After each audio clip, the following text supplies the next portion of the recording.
Berbeda dengan pedangdut muda lainnya, perjalanan karir pelantun rungkat ini memang cukup berliku dan dia harus bekerja keras untuk bisa berkarya.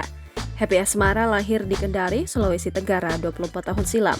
Dia tumbuh di bawah pengasuhan sang nenek karena ayahnya merantau ke Kalimantan. Setiap pagi, dia harus membantu sang nenek mencari rumput untuk pakan hewan. Sejak kelas 5 SD, Happy Asmara mulai menunjukkan bakatnya di dunia tarik suara.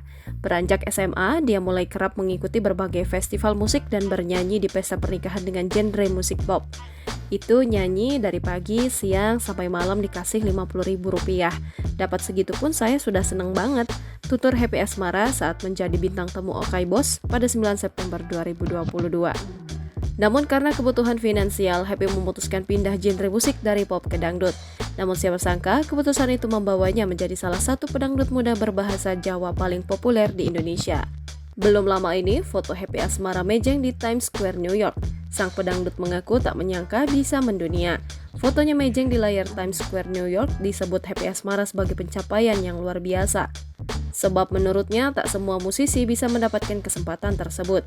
Pelantun ngopi Maseh itu benar-benar terkejut saat pertama kali mendapat kabar soal fotonya bakal mejeng di Times Square, New York.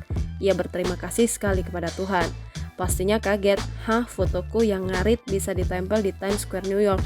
Kayak ya Allah, ternyata ketentuan Allah itu nyata bahwasannya nggak peduli kita orang miskin, kita tukang ngarit sekalipun, apapun itu Allah bisa menaikkan derajat orang semudah membalikan telapak tangan, tuturnya.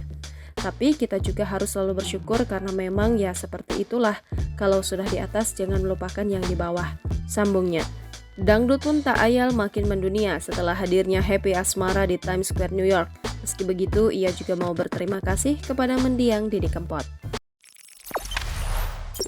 Jangan lupa subscribe, share, komen, dan like ya!